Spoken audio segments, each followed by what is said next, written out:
प्राचीन भारत का पूरी तरीक़ा से कंप्लीट हम करा चुके हैं। प्राचीन भारत पार्ट 3 में, part A, part B, part 3 में पूरी तरीक़े से कंप्लीट हो चुका है। पार्ट ए और पार्ट बी में प्राचीन भारत का पूरा कंटेंट है। पार्ट 3 में जितना भी क्वेश्चन प्राचीन भारत से शुरू है उसके बारे में डिटेल हम लोग चर्चा कर चुके हैं। अब हम चर्चा करेंगे पूरी तरीके से आधुनिक भारत के बारे में, मध्यकालीन भारत के बारे में। मध्यकालीन भारत की जो शुरुआत होती है 712 ईस्वी से होती है। प्राचीन भारत की शुरुआत 2300 ईस्वी पूर्व से लेकर 712 तक चला था।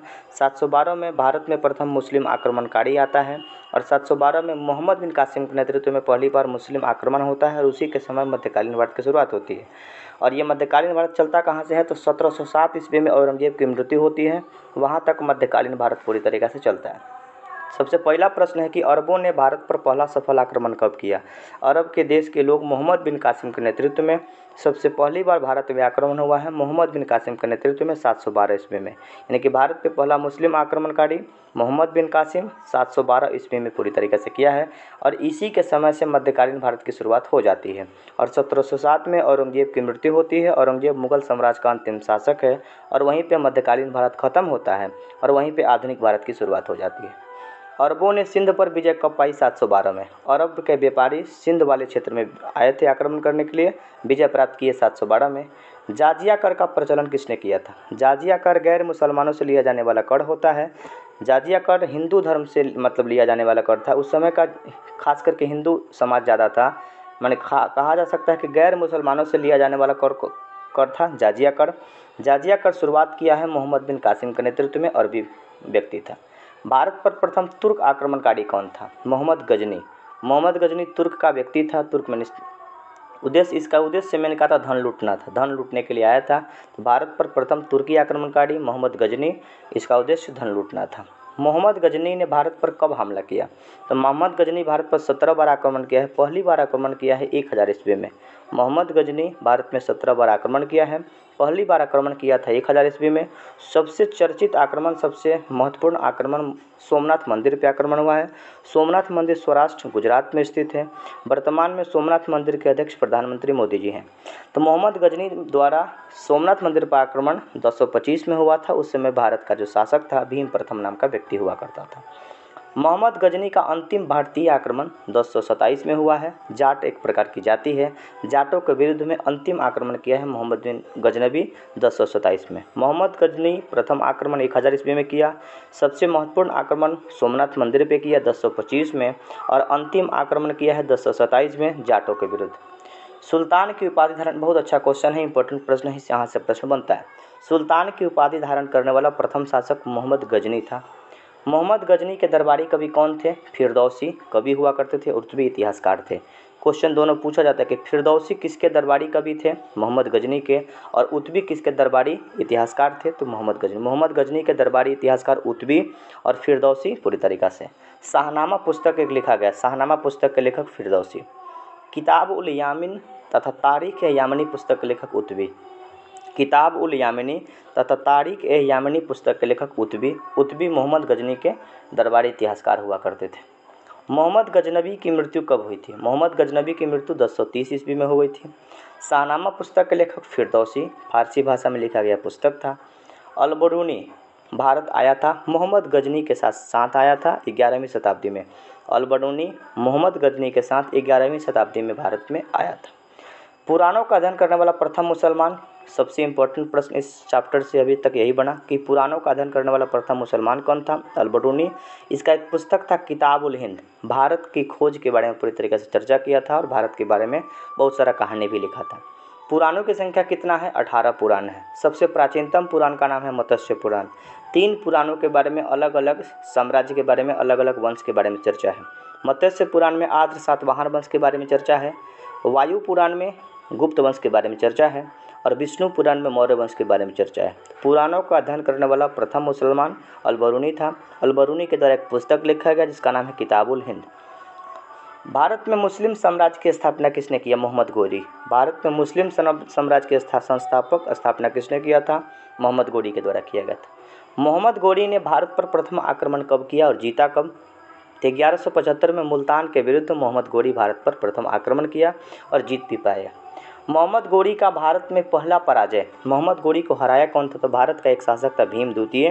भीम प्रथम शासक था। जब सोमनाथ मंदिर पे आक्रमण हुआ था 1025 में, उस समय भीम प्रथम नाम का व्यक्ति था। भीम द्वितीय मोहम्मद गोरी को पराजित किया था 1178 ईस्वी में। 1191 में तराइन का प्रथम युद्ध होता है पृथ्वीराज चौहान और मोहम्मद गोरी के बीच में, जिसमें पृथ्वीराज चौहान विजय होते हैं। एक तराइन का 2 युद्ध है। तराइन का प्रथम युद्ध में पृथ्वीराज चौहान जीत जाते हैं और तराइन के दूसरे युद्ध में पृथ्वीराज चौहान हार जाते हैं और मोहम्मद गोरी पूरी तरीक़े से जीत जाता है। 1194 में चंदावर का युद्ध होता है। 1194 में चंदावर का युद्ध मोहम्मद गोरी को हराया राजा जयचंद्र ने। 1194 में चंदावर का युद्ध मोहम्मद गोरी ने किसे हराया था? तो गढ़वाल कनौज के राजा जयचंद्र को पूरी तरीके से हरा दिया था। मोहम्मद गोरी की हत्या कब कर दी गई? तो मोहम्मद गोरी की हत्या 15 मार्च 1206 ईस्वी को कर दी गई। खोखर नामक जाट उप समूह के लोगों के द्वारा मोहम्मद गोरी की हत्या कर दी गई। दिल्ली सल्तनत, अब यहीं से जब मोहम्मद गोरी जब वहाँ से मृत्यु होती है तो दिल्ली में एक दिल्ली सल्तनत का स्थापना होता है। दिल्ली में 5 राजाओं का पूरी तरह का शासन होता है। गुलाम वंश, खिलजी वंश, तुगलक वंश, सैयद वंश और लोधी वंश, ये 5 पूरी तरीक़ा से वंश क्रमवार चलता है। सबसे पहला दिल्ली में जो वंश का स्थापना होता है उसका नाम है कुतुबुद्दीन ऐबक का जो वंश हुआ करता था। इसको दास वंश भी कहा जाता है, मामलुक वंश कहा जाता है और दिल्ली सल्तनत का पहला वंश के रूप में इसको याद रखा जाता है। तो दिल्ली सल्तनत की स्थापना 1206 में कुतुबुद्दीन ऐबक के द्वारा किया गया। कुतुबुद्दीन ऐबक मोहम्मद गोरी का दास हुआ करता था। दिल्ली सल्तनत का वास्तविक संस्थापक इल्तुतमिश था। इल्तुतमिश की बेटी हुआ करती थी रजिया सुल्तान। रजिया सुल्तान भारत की प्रथम महिला शासिका के रूप में इनको याद रखा जाता है। तो गुलामों का गुलाम कौन था? इल्तुतमिश था। प्रश्न पूछा जाता है कि एक तो गुलाम था कुतुबुद्दीन ऐबक और इसका गुलाम हुआ करता था इल्तुतमिश। प्रश्न बनेगा कि गुलामों का गुलाम किसे कहा जाता है? तो इल्तुतमिश को कहा जाता है। दिल्ली सल्तनत का वास्तविक संस्थापक इल्तुतमिश। जैसे गुप्त साम्राज्य का संस्थापक श्रीगुप्त और वास्तविक संस्थापक माना जाता है चंद्रगुप्त प्रथम को, उसी प्रकार से दिल्ली सल्तनत का जो संस्थापक था शुरुआत कर लिया था कौन? तो शुरुआत किया था कुतुबुद्दीन ऐबक, लेकिन वास्तविक संस्थापक मानते हैं हम लोग इल्तुतमिश को। ठीक है। इसी प्रकार से जैन धर्म के बारे में देखेंगे तो जैन धर्म का सबसे पहले गुरु का नाम था ऋषभदेव, लेकिन वास्तविक संस्थापक महावीर को माना जाता है। आगे देख लीजिए, गुलाम वंश, दास वंश, मामलुक वंश कहा जाता है। दास वंश क्योंकि वो मोहम्मद गोरी का दास था। गुलाम वंश एक प्रकार का गुलाम था और मामलुक वंश पूरी तरीक़ा से एक जाति था, इसलिए उसको मामलुक वंश के रूप में याद रखा जाता है। तो गुलाम वंश, दास वंश और मामलुक वंश एक ही वंश का नाम है। इसकी स्थापना 1206 में कुतुबुद्दीन ऐबक के द्वारा किया गया। दिल्ली सल्तनत का प्रथम राजा, जब कुतुबुद्दीन ऐबक वहाँ पर शासन करता था उस समय राजधानी कहाँ हुआ करती थी? लाहौर हुआ करती थी। लाहौर पाकिस्तान की वर्तमान में पाकिस्तान में स्थित है। लाहौर से राजधानी दिल्ली किसने लाया था? इल्तुतमिश जब राजा बनता है दिल्ली सल्तनत का तो उस समय लाहौर से ट्रांसफ़र करके राजधानी कहाँ लाता है? दिल्ली। गुलामों का गुलाम किसे कहा जाता है? इल्तुतमिश को कहा जाता है, क्योंकि कुतुबुद्दीन ऐबक का गुलाम इल्तुतमिश हुआ करता था। कुतुब मीनार का निर्माण शुरू किया। कुतुब मीनार से प्रश्न 3 बनता है। कुतुब मीनार का निर्माण शुरू किया कुतुबुद्दीन ऐबक, पूरा करवाया था इल्तुतमिश। कुतुब मीनार का जो नींव रखा है कुतुबुद्दीन ऐबक, बनवाया कौन है? इल्तुतमिश। फिर कुतुब मीनार पूरी तरीके से टूट गया तो उसका फिर से जीर्णोद्धार कराया, 5वां तल्ला का निर्माण कराया है फिरोज शाह तुगलक, यानी तुगलक वंश का एक राजा था फिरोज शाह तुगलक, उसके द्वारा कराया गया। कुतुब मीनार इसका शुरुआत कुतुबुद्दीन ऐबक किया, पूरा करवा दिया इल्तुतमिश, लेकिन और बाद में फिर समय आता है, समय परिवर्तनशील है, जब समय आता है तो 5वां तल्ला का निर्माण और कुछ छाजा बनवाने का काम किया था फिरोज शाह तुगलक। कुतुब मीनार का निर्माण किया गया था बख्तियार खाकी के सम्मान में किया गया था। इनके द्वारा शुरू किया गया? कुतुबुद्दीन ऐबक के द्वारा शुरू किया गया। पूरा कौन करवाया? इल्तुतमिश पूरा करवाया। बाद में एक व्यक्ति का नाम आता है फिरोज शाह तुगलक। फिरोज शाह तुगलक भी इसको पूरी तरीके से बनवाने का काम किया था। आगे देखते हैं। देखिए आगे देखते हैं कि लाल बख्श, लाखों का दान देने वाले व्यक्ति के रूप में हम कुतुबुद्दीन ऐबक को याद रखें। कुतुबुद्दीन ऐबक दिल्ली सल्तनत का प्रथम शासक था। 1206 में पूरे तरीके से राजा बना। जब ये राजा बना था उस समय इसकी राजधानी कहाँ थी? लाहौर थी। लाहौर से राजधानी ट्रांसफ़र कौन करता है? इल्तुतमिश करता है। इल्तुतमिश को गुलामों का गुलाम कहा जाता है। तो लाल बख्श का मतलब लाखों का दान देने वाला व्यक्ति कुतुबुद्दीन ऐबक को कहा जाता है। 2.5 दिन का झोपड़ा नामक मस्जिद का निर्माण किसने कराया था? ऐबक ने, कुतुबुद्दीन ऐबक ने ही कराया था अजमेर में। 2.5 दिन का झोपड़ा नामक मस्जिद का निर्माण कुतुबुद्दीन ऐबक के द्वारा कराया गया था अजमेर में। अजमेर को राजस्थान का हृदय कहा जाता है। अजमेर शहर का संस्थापक अजय राज नामक व्यक्ति के द्वारा किया गया था। ख्वाजा मोइनुद्दीन चिश्ती का दरगाह कहाँ पे है? अजमेर में। ख्वाजा मोइनुद्दीन चिश्ती का दरगाह सूफी संत हुआ करते थे। सूफी संत का मतलब ना, जैसे हिंदू धर्म के बुराई को ख़त्म करने के महावीर और भगवान बुद्ध का जन्म हुआ, उसी प्रकार से मुस्लिम धर्म में जो बुराई था उसको ख़त्म करने के लिए सूफी संत का जन्म हुआ। उस सूफी संत के अंतर्गत ख्वाजा मोइनुद्दीन चिश्ती को हम लोग याद रखते हैं। चिश्ती संप्रदाय, चिश्ती परंपरा की शुरुआत की है मोइनुद्दीन चिश्ती, और मोइनुद्दीन चिश्ती का दरगाह कहाँ पे? अजमेर में स्थित है। गोरी का प्रथम अख्ता प्रदान किया था कुतुबुद्दीन ऐबक के द्वारा ही प्रदान किया गया था। एक पद हुआ करता है अख्ता। कुतुबुद्दीन ऐबक की मृत्यु 1210 में हो जाती है चौगान खेलते समय। चौगान को पोलो कहा जाता है। पोलो में घुड़दौड़ होता है, घोड़ा को दौड़ाना पड़ता है, उसी घोड़ा से गिर कर कुतुबुद्दीन ऐबक की मृत्यु हो जाती है। क्वेश्चन पूछा जाता है कि कुतुबुद्दीन ऐबक की मृत्यु कैसे होती है? पोलो खेलते समय। पोलो को चौगान कहा जाता है। सबसे बड़ा खेल का मैदान होता है पोलो का। पोलो खेल का जन्मदाता भारत में मणिपुर है, और पूरे देश में देखेंगे तो फारस है, तुर्की है। इसके बाद पोलो में 4 गो खिलाड़ी होता है। पोलो में 4 खिलाड़ी होगा। सबसे बड़ा खेल का मैदान पोलो होता है। पोलो खेलते समय कुतुबुद्दीन ऐबक घोड़ा से गिर के मर गया था 1210 में। कुतुबुद्दीन ऐबक का मकबरा कहाँ पे है? लाहौर में। लाहौर में ही ये पूरी तरीके से अपना राजधानी बनाया था, और लाहौर में ही कुतुबुद्दीन ऐबक का मकबरा पूरी तरीके से कर दिया गया। कुतुबुद्दीन ऐबक का उत्तराधिकारी आराम शाह नाम का व्यक्ति हुआ करता था। कुतुबुद्दीन ऐबक का उत्तराधिकारी आराम शाह नाम का व्यक्ति हुआ करता था। गुलाम वंश का वास्तविक संस्थापक इल्तुतमिश को गुलामों का गुलाम कहा जाता है। कुतुबुद्दीन ऐबक का गुलाम हुआ करता था। इल्तुतमिश की बेटी का नाम है रजिया सुल्ताना, जो दिल्ली सल्तनत का भारत की प्रथम महिला शासिका के रूप में याद रखा जाता है। इक्ता प्रथा की शुरुआत किसने किया? इल्तुतमिश के द्वारा किया गया। तुर्कान-ए-चिहलगानी 40 लोगों का एक संगठन बनाया था। तुर्कान-ए-चिहलगानी 40 लोगों का एक संगठन था। इसका निर्माण इल्तुतमिश के द्वारा किया गया था। आगे देख लीजिए, शुद्ध अरबी सिक्का किसने चलवाया था? शुद्ध अरबी सिक्का चलवाया था इल्तुतमिश के द्वारा चलाया गया था। चांदी का टाका और तांबे का जीतल नामक सिक्का किसने चलाया? इल्तुतमिश। पूछा जा सकता है कि टाका जो होता है किसका सिक्का होता था? चांदी का। और जीतल किसका था? तांबे का। चांदी के सिक्के को टाका कहा गया और तांबे के सिक्का को जीतल कहा गया। इस सिक्का को चलाया कौन था? तो इल्तुतमिश के द्वारा चलाया गया था। मंगोल शासक चंगेज खां तेमुचिन इसका नाम हुआ करता था, ने भारत पर आक्रमण कब किया था? तो मंगोल शासक चंगेज खां बड़ा ही क्रूर शासक हुआ करता था। मंगोल का था मंगोलिया, चीन के बगल में एक देश है। मंगोलिया का राजधानी उलान बटोर है। मंगोलिया का घोड़ा ही बड़ा पूरी तरीके से प्रसिद्ध होता है, मतलब प्रमुख होता है वहाँ का। अलग प्रकार का घोड़ा, अलग प्रकार के नस्ल का घोड़ा पाया जाता है। तो मंगोल शासक आक्रमण किया था चंगेज खां इल्तुतमिश के शासनकाल में। इल्तुतमिश ने बिहार में अपना पहला सूबेदार बनाया था मालिक जानी, और मालिक जानी को एवाज के स्थान पर, यानी मालिक जानी नाम का व्यक्ति था जिसको बिहार का सूबेदार इल्तुतमिश बनाया था। भारत की प्रथम महिला शासिका रजिया सुल्ताना कौन थी? रजिया सुल्ताना इल्तुतमिश की बेटी हुआ करती थी। भारत की प्रथम महिला शासिका रजिया रजिया सुल्ताना कहीं कहीं लिखा गया है, तो रजिया सुल्तान इल्तुतमिश की बेटी हुआ करती थी। रजिया ने विवाह किया था अल्तुनिया नामक व्यक्ति से। रजिया जब युद्ध करने के लिए गई थी तो लगा कि हाँ व्यक्ति मार देगा, इसीलिए अल्तुनिया से शादी कर ली। रजिया की हत्या कर दिया गया था 1240 ईस्वी में कैथल नामक स्थान पे। कैथल पंजाब में एक स्थित जगह है। कैथल नामक स्थान पे 1240 में रजिया की हत्या कर दी गई। कैथल पंजाब में स्थित है। पंजाब को 5 नदियों की भूमि कहा जाता है। पंजाब का मतलब होता है 5 नदियों की भूमि। कौन कौन 5 नदी है? रावी, ब्यास, सतलज, झेलम और चिनाब, ये 5 नदियों की भूमि पंजाब को कहा जाता है। बलबन का पूरा नाम क्या था? गयासुद्दीन बलबन। बलबन का पूरा नाम गयासुद्दीन बलबन हुआ करता था। बलबन का वास्तविक नाम क्या हुआ करता था? बहाउद्दीन। बलबन का वास्तविक नाम बहाउद्दीन नामक व्यक्ति था। वास्तविक नाम बहाउद्दीन था, याद रख लीजिएगा। बलबन ने अपनी पुत्री का विवाह किससे किया था? बलबन ने अपनी पुत्री का विवाह किया था 1249 में नसीरुद्दीन मोहम्मद से।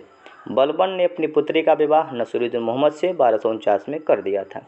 टोपी सील कर जीवन व्यतीत करने वाला सुल्तान कौन था? नसीरुद्दीन मोहम्मद। यानी कि अपना जिसका काम टोपी सीना था, यह पूरी तरीका से बड़ा ही ईमानदार शासक था। टोपी सी के अपना जीवन व्यतीत करता था। क्वेश्चन बड़ा अच्छा पूछा जाता है कि टोपी सील कर जीवन व्यतीत करने वाला दिल्ली सल्तनत का राजा कौन था? नसीरुद्दीन मोहम्मद। बलबन को उल्गू खां की उपाधि किसने प्रदान की? नसीरुद्दीन मोहम्मद ने ही बलबन को उल्गू खां की उपाधि प्रदान की।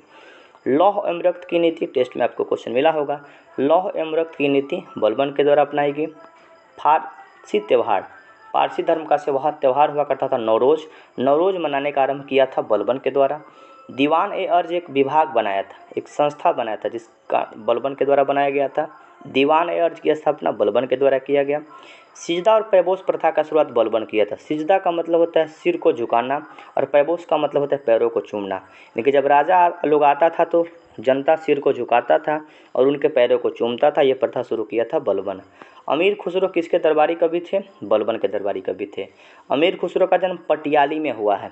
पटियाली शब्द सुनिएगा बढ़िया तरीके से। पटियाला नामक जगह पंजाब में है, पटियाली जगह उत्तर प्रदेश में है। बिहार दरोगा में पूछा गया क्वेश्चन है। अमीर खुसरो का जन्म पटियाली उत्तर प्रदेश में हुआ है। भारत का तोता तूतीय हिंद कहा जाता है अमीर खुसरो को। तबला के जन्मदाता, तबला के पूरी तरीके से आविष्कार यही किए थे, बनाए यही थे। सबक ए हिंदी अथवा हिंदी खड़ी बोली के जनक माना जाता है। हिंदी खड़ी बोली के जनक अमीर खुसरो को। अमीर खुसरो का जन्म पटियाली उत्तर प्रदेश में हुआ था और अमीर खुसरो को भारत का तोता कहा जाता है, तूतीय हिंद कहा जाता है। राजत्व सिद्धांत का पहला प्रतिपादन किसने किया था? बलबन के द्वारा किया गया था। गुलाम वंश का अंतिम शासक का नाम था शमसुद्दीन कैमुर्स। गुलाम वंश का संस्थापक कुतुबुद्दीन ऐबक, वास्तविक संस्थापक इल्तुतमिश और अंतिम शासक शमसुद्दीन कैमुर्स नामक व्यक्ति हुआ करता था। गुलाम वंश के बाद आता है खिलजी वंश। खिलजी वंश की राजधानी कहाँ थी? किले खड़ी। और इसका शुरुआत किया था जलालुद्दीन फिरोज खिलजी नामक व्यक्ति। खिलजी वंश की पूरी तरीके से स्थापना करता है। दक्षिण भारत पर प्रथम आक्रमण हुआ था जलालुद्दीन फिरोज खिलजी के शासनकाल में। दक्षिण भारत में आक्रमण करने वाला प्रथम व्यक्ति कौन था? जलालुद्दीन फिरोज खिलजी। दक्षिण भारत और उत्तर भारत को अलग करता है विंध्याचल का पर्वत। याद रख लीजिएगा कि उत्तर भारत और दक्षिण भारत को अलग करने वाला जो पॉइंट है, जो पर्वत है, उसका नाम है विंध्य पर्वत। विंध्य पर्वत विंध्याचल का पर्वत है। उत्तर प्रदेश में विंध्याचल माता का मंदिर भी है। फिरोज खिलजी की हत्या अलाउद्दीन खिलजी के द्वारा किया गया था। फिरोज खिलजी की हत्या अलाउद्दीन खिलजी किया था। अलाउद्दीन खिलजी के बचपन का नाम अली और गुरसास्त नामक हुआ करता था। फिरोज खिलजी की हत्या अलाउद्दीन खिलजी किया था। अलाउद्दीन खिलजी के बचपन का नाम अली तथा गुरसास्त था। अलाउद्दीन खिलजी का सेनापति मालिक काफूर हुआ करता था। अलाउद्दीन खिलजी का सेनापति का नाम मालिक काफूर था। 1000 दिनारी मालिक काफूर को कहा जाता है। सिकंदर ए सानी अर्थात द्वितीय सिकंदर का उपाधि किसने धारण किया था?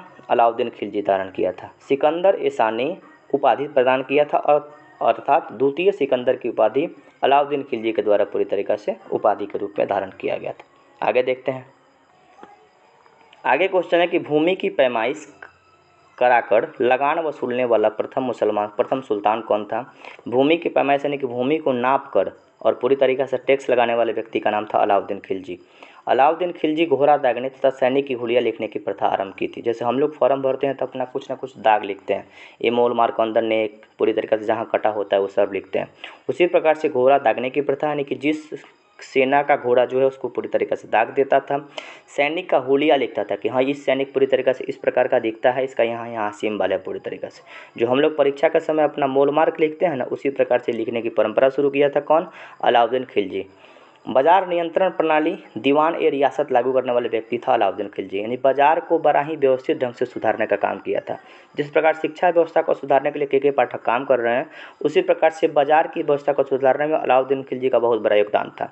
इतना अच्छा व्यवस्था किया था कि कोई भी अगर व्यक्ति कम तौलता था ना, मान लीजिए कि कोई व्यक्ति 1 किलो अनाज दे रहा है और 900 ग्राम दे रहा है, तो 100 ग्राम मांस काट लेता था उसके शरीर से, इतना बड़ा दंड देता था। यानी बाजार नियंत्रण प्रणाली बड़ा ही व्यवस्थित ढंग से शुरू किया था। गुप्तचर विभाग बनाया था। बाजार में अलग अलग लोगों को छोड़ देता था कि देखो कि कौन बाजार में अलग अलग प्रकार का गलती काम कर रहा है, उसको पकड़ो और पूरी तरीके से उसको दंड दो। तो गुप्तचर विभाग का संगठित किया था अलाउद्दीन खिलजी। अलाई दरवाज़ा और हौज एक खास नामक बिल्डिंग का निर्माण कराया था। अलाई दरवाज़ा और हौज एक खास का निर्माण अलाउद्दीन खिलजी के द्वारा किया गया था। इक्ता प्रथा समाप्त कर दिया था कौन? अलाउद्दीन खिलजी। इक्ता प्रथा का शुरुआत इल्तुतमिश किया है। क्वेश्चन पूछा जाता है कि इक्ता प्रथा की शुरुआत इल्तुतमिश किया है, ख़त्म कौन किया है? तो अलाउद्दीन खिलजी के द्वारा किया गया है।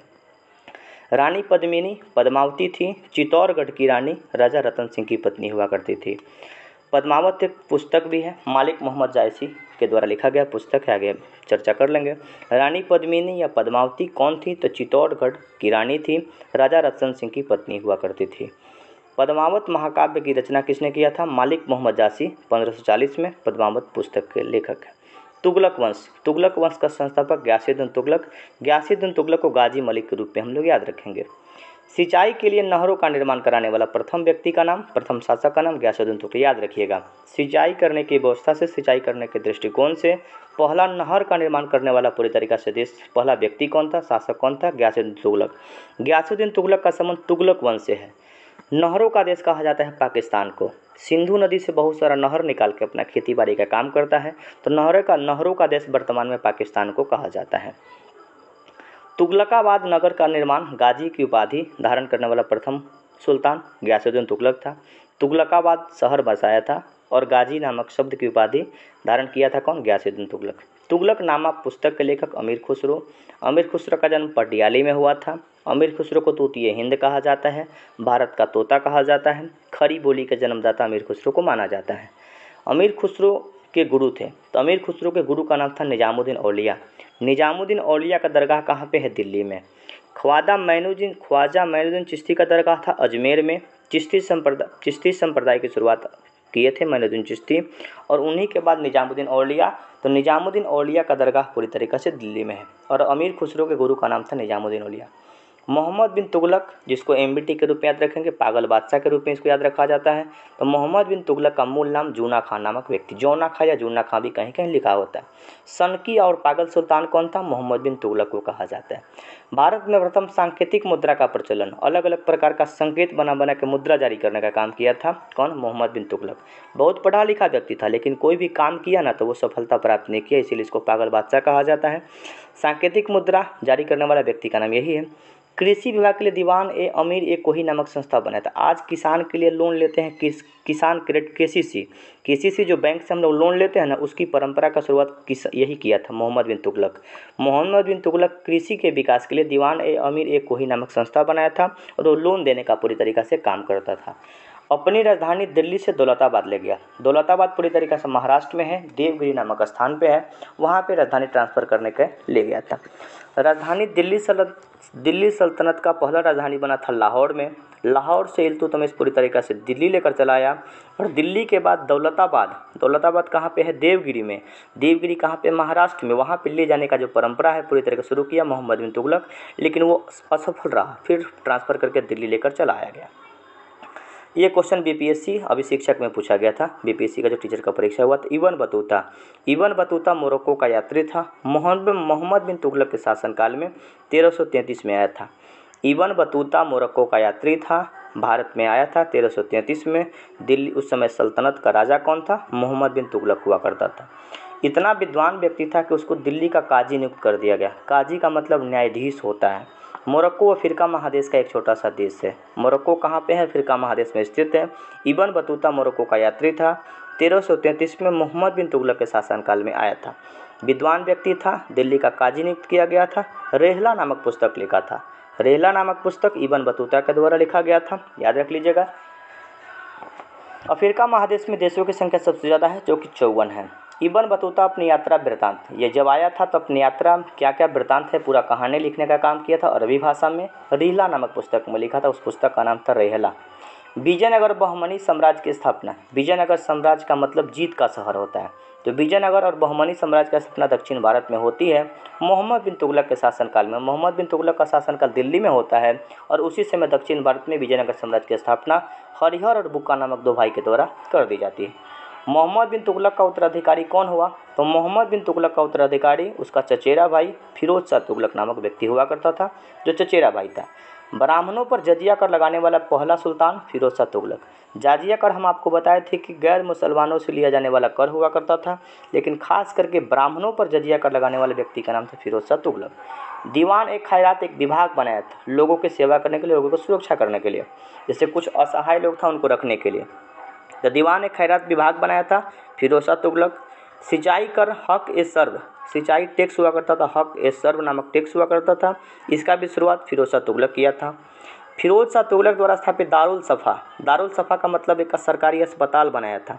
दारुल सफ़ा का मतलब दवा दारू के लिए एक अस्पताल बनाया, जो खैराती अस्पताल था, जहाँ पे आम लोगों का, गरीब लोगों का पूरी तरीके से इलाज होता था। जौनपुर नगर बसाया था फिरोज शाह तुगलक। जौनपुर नगर जौना खां के सम्मान में बसाया गया था। मोहम्मद बिन तुगलक के बचपन का नाम जौना खां हुआ करता था, जूना खां हुआ करता था, और उसी जौना खां और जूना खां के नाम पे फिरोज शाह तुगलक अपने चचेरा भाई के सम्मान में जौनपुर नगर की पूरी तरीके से स्थापना की। जौनपुर उत्तर प्रदेश में स्थित है। भारत का सिराज कहा जाता है जौनपुर को, जौनपुर शहर को भारत का सिराज कहा जाता है। तुगलक वंश का अंतिम शासक का नाम था नसीरुद्दीन मोहम्मद। तुगलक वंश का शुरुआत है गयासुद्दीन तुगलक से। और तुगलक वंश का अंतिम शासक का नाम है नसीरुद्दीन मोहम्मद। इसी के समय में 1398 में मंगोल शासक तैमूर ने भारत पर आक्रमण किया था। क्वेश्चन पूछा जाता है कि मंगोल का शासक नसीरुद्दीन मोहम्मद का तैमूर लंग एक लंगड़ा शासक हुआ करता था। तैमूर लंग का आक्रमण भारत में कब होता है? तो नसीरुद्दीन मोहम्मद के शासनकाल में 1398 में होता है। उसके बाद आता है सैयद वंश। सैयद वंश का संस्थापक है खिलजी खां। सैयद वंश का अंतिम शासक है आलम शाह। बहुत बड़ा शासक नहीं हुआ, बहुत लंबे समय तक शासन नहीं किया था। सैयद वंश का संस्थापक खिलजी खां नामक व्यक्ति हुआ करता था और सैयद वंश का अंतिम शासक का नाम है आलम शाह। लोदी वंश की स्थापना बहलोल लोदी के द्वारा किया गया। लोदी वंश दिल्ली सल्तनत का अंतिम वंश के रूप में इसको याद रखा जाता है। दिल्ली कर गद्दी पर बैठने वाला प्रथम अफगान शासक का नाम है बहलोल लोदी। दिल्ली की गद्दी पर बैठने वाला प्रथम अफगान शासक यानी अफगानिस्तान का शासक बहलोल लोदी था। बहलोल लोदी लोदी वंश का पूरी तरीके से स्थापना किया था। आगे देखते हैं, बहलोल लोदी के मकबरे को बनवाया था। बहलोल लोदी का मकबरा सिकंदर लोदी के द्वारा बनवाया गया था। सिकंदर लोदी बहलोल लोदी का पुत्र था। बहलोल लोदी लोदी वंश का प्रथम शासक था, स्थापना यही किया था। और बहलोल लोदी का मकबरा किसने बनवाया था? सिकंदर लोदी बनवाया था। सिकंदर लोदी बहलोल लोदी का पुत्र हुआ करता था। कबीर के समकालीन था सिकंदर लोदी। सिकंदर लोदी आगरा शहर का स्थापना किया था 1504 में। आगरा शहर का स्थापना सिकंदर लोदी के द्वारा किया गया, 1504 में किया गया था। कबीर के समकालीन कौन था? सिकंदर लोदी हुआ करता था। कबीर के एक पुस्तक है, इसका नाम है बीजक। बीजक नामक पुस्तक के लेखक कौन? कबीर हैं। अनाज से कर समाप्त कर दिया सिकंदर लोदी, यानी अनाज पे भी टैक्स लिया जाता था, उस पर ख़त्म करने वाले व्यक्ति का नाम है सिकंदर लोदी। 2 गुंबद का प्रयोग किया था सिकंदर लोदी के मकबरे में। 2 गुंबद का प्रयोग, एक गुंबज पूरी तरीक़े से बना हुआ करता था, लेकिन 2 गुंबज बना के मकबरा बनाने की शुरुआत सिकंदर लोदी के द्वारा किया गया था। दिल्ली सल्तनत की राजभाषा हुआ करती थी फारसी। दिल्ली सल्तनत का राजभाषा कौन था? फारसी हुआ करता था। दिल्ली सल्तनत का अंतिम शासक लोदी वंश का अंतिम शासक हुआ करता था इब्राहिम लोदी। इब्राहिम लोदी सिकंदर लोदी का पुत्र हुआ करता था। इब्राहिम लोदी एक अच्छा शासक के रूप में याद रखा जाता है, क्योंकि दिल्ली सल्तनत में अंतिम शासक युद्ध में लड़ते लड़ते मारा गया। बाबर का आक्रमण होता है 1526 में। 1526 में पानीपत का प्रथम युद्ध होता है और पानीपत के प्रथम युद्ध बाबर और इब्राहिम लोदी के बीच में होता है। इब्राहिम लोदी पराजित हो जाता है और बाबर जीत जाता है। और बाबर की जीतने के बाद मुगल साम्राज्य की स्थापना वहीं से शुरू हो जाती है 1526 में। 1707 तक मुगल साम्राज्य चलता है। 1707 में औरंगजेब मर जाता है और मुगल साम्राज्य का समाप्ति वहीं पे हो जाता है। युद्ध भूमि में मरने वाला पहला सुल्तान था इब्राहिम लोदी, इसलिए इसको अच्छा शासक के रूप में याद रखा जा सकता है, क्योंकि पीछे नहीं हटा। युद्ध भूमि में मरने वाला प्रथम सुल्तान इब्राहिम लोदी। इब्राहिम लोदी लोदी वंश का अंतिम शासक था। दिल्ली सल्तनत का अंतिम शासक इब्राहिम लोदी था। पानीपत के प्रथम युद्ध में पूरी तरीके से वीरगति को प्राप्त हो गया, कहा जा सकता है, इसमें कोई दो राय नहीं है। विजयनगर की स्थापना 1336 में हरिहर और बुक्का नामक 2 भाई के द्वारा किया गया था। किसके शासनकाल में शुरू किया गया था? मोहम्मद बिन तुगलक के शासनकाल में विजयनगर साम्राज्य की स्थापना हुई थी। विजयनगर का मतलब होता है जीत का शहर। हरिहर और बुक्का नामक 2 भाई के द्वारा 1336 में किया गया था। विजयनगर साम्राज्य की राजधानी कहाँ थी? हम्पी। हम्पी पूरी तरीके से कर्नाटक में स्थित है। विजयनगर की दूसरी राजधानी कहाँ थी? पेनुकोंडा। विजयनगर की दूसरी राजधानी पेनुकोंडा नामक जगह पे हुआ करता था। हम्पी का अवशेष मिला। हम्पी अवशेष कहाँ पे मिला है? विजयनगर साम्राज्य का अवशेष, जो कि कर्नाटक में स्थित है। हम्पी स्थित है कर्नाटक के बेल्लारी जिले में तुंगभद्रा नदी के किनारे। कर्नाटक के बेल्लारी जिले में तुंगभद्रा नदी के किनारे हम्पी स्थल है। हम्पी किसका अवशेष प्राप्त हुआ? तो विजयनगर साम्राज्य का अवशेष प्राप्त। केवल हम्पी पूछा जाता है कहाँ पे है? हम्पी कर्नाटक में है। किसका अवशेष प्राप्त हुआ था? तो विजयनगर साम्राज्य का अवशेष प्राप्त हुआ था। विजयनगर साम्राज्य की स्थापना कब किया गया था? 1336 में। उस समय दिल्ली का शासक कौन था? मोहम्मद बिन तुगलक था। विजयनगर साम्राज्य का स्थापना किया कौन था? हरिहर और बुक्का नामक 2 भाई के द्वारा किया गया था। विरूपाक्ष मंदिर हम्पी कर्नाटक में स्थित है। तालीकोटा का युद्ध। तालीकोटा के युद्ध को राक्षसी तंगड़ी का युद्ध कहा जाता है। इतना निर्णायक तरीके से युद्ध हुआ था ना, इसको राक्षसी तंगड़ी का युद्ध कहा जाता है। तालीकोटा का युद्ध 23 जनवरी 1565 को, जिसमें विजयनगर साम्राज्य पूरी तरीके से पराजित हो जाता है। संगम वंश की स्थापना हरिहर और बुक्का नामक 2 भाई के द्वारा किया जाता है। संगम वंश की स्थापना हरिहर और बुक्का नामक 2 भाई के द्वारा किया जाता है। इटली के यात्री निकोला कोंटी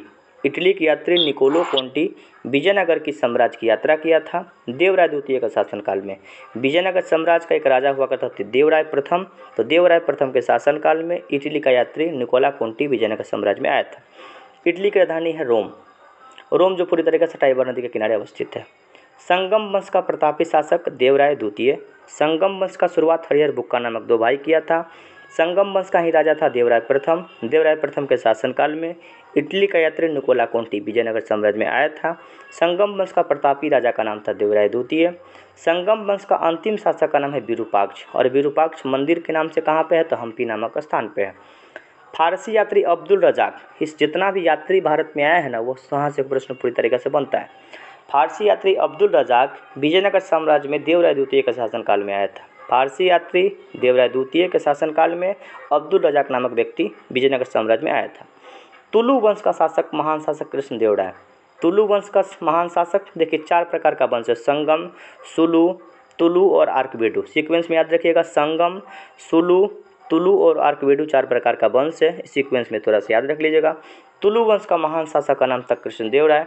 कृष्णदेव राय के शासनकाल में अष्टदिग्गज नामक 8 तेलुगु कवि का विद्वान रहता था। देखिए अष्टदिग्गज और अष्टप्रधान 2 शब्द है। अष्टप्रधान का संबंध शिवाजी से है। 8 अष्टप्रधान का मतलब 8 गो मंत्री परिषद का संगठन था और शिवाजी के शासनकाल अच्छे तरीके से चलता था। अष्टदिग्गज का मतलब विद्वान होता है, तो अष्टदिग्गज 8 तेलुगु कवियों का एक संगठन था। तेलुगु भाषा आंध्र प्रदेश का भाषा है। तेलुगु भाषा को इटालियन ऑफ द ईस्ट के रूप में हम लोग याद रखेंगे। तेलुगु भाषा को इटालियन ऑफ द ईस्ट कहा जाता है। अष्टदिग्गज का संबंध कृष्णदेव राय के शासनकाल से है। कृष्णदेव राय के शासनकाल में तेलानी राम नामक बहुत बड़ा कवि हुआ करता था, वो रहता था। और अष्टदिग्गज का संबंध तेलुगु कवियों का 8 तेलुगु कवि का विद्वान के रूप में जाना जाता है। आंध्र भोज की उपाधि कृष्णदेव राय को प्राप्त हुई थी। विट्ठल स्वामी मंदिर हम्पी में स्थित है तथा हजारा मंदिर विजयनगर साम्राज्य में स्थित है।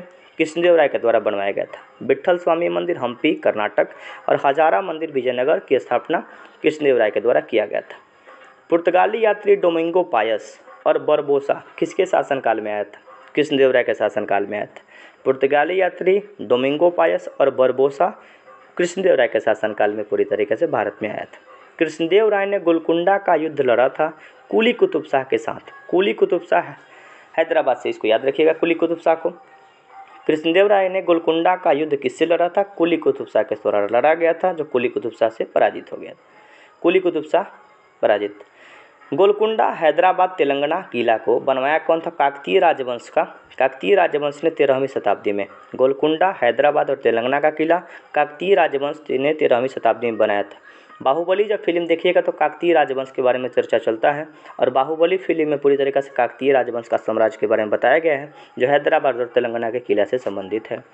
हैदराबाद स्थित चार मीनार को किसने बनवाया था? हैदराबाद चार मीनार कहाँ पे? हैदराबाद में कुली कुतुब शाह के द्वारा बनवाया गया था 1591 में। यही कुली कुतुब शाह को हैदराबाद से रिलेट कर याद रखिएगा। चार मीनार का स्थापना कुली कुतुब शाह किया था 1591 में। गोलकुंडा की संधि 1663 में होती है। गोलकुंडा की संधि कब हुई? तो 1663 में। पुर्तगाली यात्री नूनिज अच्युत राय के शासनकाल में भारत आया था। पुर्तगाली यात्री नूनिज अच्युत राय के शासनकाल में भारत आया था। तुलु वंश का अंतिम शासक का नाम है सदाशिव। तुलु वंश का अंतिम शासक का नाम है सदाशिव। बहमनी राज्य की स्थापना 1347 ईस्वी में हसन गंगू के द्वारा किया जाता है। अलाउद्दीन हसन गंगू बहमन शाह के द्वारा इसको किया जाता है। बहमनी साम्राज्य की राजधानी गुलबर्गा हुआ करती थी। बहमनी साम्राज्य की स्थापना हसन गंगू नामक व्यक्ति किया था 1347 में, और बहमनी साम्राज्य की राजधानी गुलबर्गा नामक जगह पे हुआ करती थी। बहमनी वंश का अंतिम शासक कुल्ली मुल्ला नामक व्यक्ति था। कश्मीर का अकबर जैनुलाब्दीन को कहा जाता है। कश्मीर के इतिहास के बारे में हम लोग चर्चा किए थे कि कल एक कलहन नामक कवि हुआ करता था और राज तरंगिनी नामक पुस्तक लिखा था। राज तरंगिनी पुस्तक कलहन के द्वारा लिखा गया था, जिसमें कश्मीर के इतिहास के बारे में चर्चा है। एक मिनट।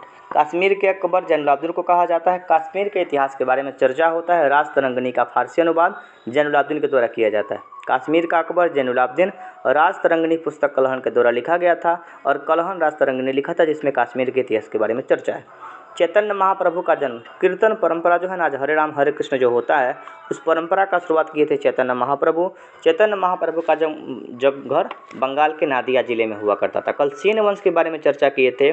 सेन वंश का राजधानी नादिया जिला बंगाल में पूरी तरीके से पड़ता है। अद्वैतवाद सिद्धांत के संस्थापक शंकराचार्य। अद्वैतवाद सिद्धांत के संस्थापक कौन? शंकराचार्य। द्वैतवाद के संस्थापक माधवाचार्य। विशिष्टाद्वैत निम्बकाचार्य, और शुद्ध द्वैताद्वैत के संस्थापक वल्लभाचार्य। फिर से सुनिए, चारों टॉपिक से एक प्रश्न आएगा। चैतन्य महाप्रभु का जन्म बंगाल के नादिया जिले में। अद्वैतवाद के संस्थापक शंकराचार्य, अद्वैतवाद के संस्थापक शंकराचार्य, द्वैतवाद के संस्थापक माधवाचार्य, द्वैतवाद के संस्थापक माधवाचार्य और विशिष्टाद्वैत के संस्थापक निम्बकाचार्य और शुद्धाद्वैतवाद के संस्थापक वल्लभाचार्य। मुगल साम्राज्य की स्थापना बाबर के द्वारा किया जाता है। 1526 में बाबर और इब्राहिम लोदी के बीच में पानीपत का प्रथम युद्ध होता है। इब्राहिम लोदी पराजित हो जाता है और बाबर जीतता है और बाबर के जीतने के बाद मुगल साम्राज्य की स्थापना करता है। मुगल साम्राज्य के शासक का क्रम बाबर, हुमायूं, अकबर, जहांगीर, शाहजहां, औरंगजेब और औरंगजेब का बेटा हुआ है बहादुर शाह प्रथम। बहादुर शाह प्रथम थोड़ा देर के लिए शासन किया है, बहुत ज़्यादा शासन नहीं किया है। 1707 में औरंगजेब जब मर जाता है ना, उसके बाद कुछ समय तक बहादुर शाह प्रथम शासन करता है। बाबर का जन्म हुआ है 24 फरवरी 1483 को फरगना में। बाबर का जन्म 24 फरवरी 1483 को फरगना में हुआ है। बाबर के पिता का नाम था उमर शेख मिर्ज़ा। बाबर के पिता का नाम उमर शेख मिर्ज़ा हुआ करता था। बाबर का पूरा नाम जहीरुद्दीन बाबर हुआ करता था। बाबर का पूरा नाम जहीरुद्दीन बाबर था। बाबर की मृत्यु 27 दिसंबर 1530 को हो जाती है। बाबर की मृत्यु 27 दिसंबर 1530 को हो जाती है। बाबर का कब्र कहाँ पे है? काबुल में। काबुल अफ़गानिस्तान की राजधानी है। बाबर का कब्र कहाँ पे? काबुल में। काबुल अफ़गानिस्तान की राजधानी है। बाबर को भारत पर आक्रमण करने किसने निमंत्रण किया था? बाबर को भारत में आक्रमण कर दौलत खां लोदी और आलम खां लोदी, और ये पूरी तरीक़े से इब्राहिम लोदी का चाचा हुआ करता था। एक दौलत खां लोदी पंजाब का सूबेदार था और आलम खां लोदी इब्राहिम लोदी का चाचा था, और वो पूरी तरीक़े से इब्राहिम लोदी को पराजित करने के लिए, पूरी तरीक़े से आक्रमण करने के लिए बाबर को बुलाया था। लेकिन अपना ही व्यक्ति हमेशा घर फोड़ने का काम करता है। पानीपत के प्रथम युद्ध 21 अप्रैल 1526 ईस्वी को बाबर ने पराजित किया था इब्राहिम लोदी को। पानीपत के प्रथम युद्ध में सबसे पहले तोप का प्रयोग किया था बाबर, और वही तोप के प्रयोग करने के कारण पूरी तरीक़े से बाबर जीत जाता है। इब्राहिम लोदी के पास उतना तकनीक नहीं होता युद्ध करने का, तोपखाना और सैन्य कुशलता के कारण ही पूरी तरीक़े से बाबर जीत जाता है। 21 अप्रैल 1526 को बाबर पानीपत का प्रथम युद्ध करता है।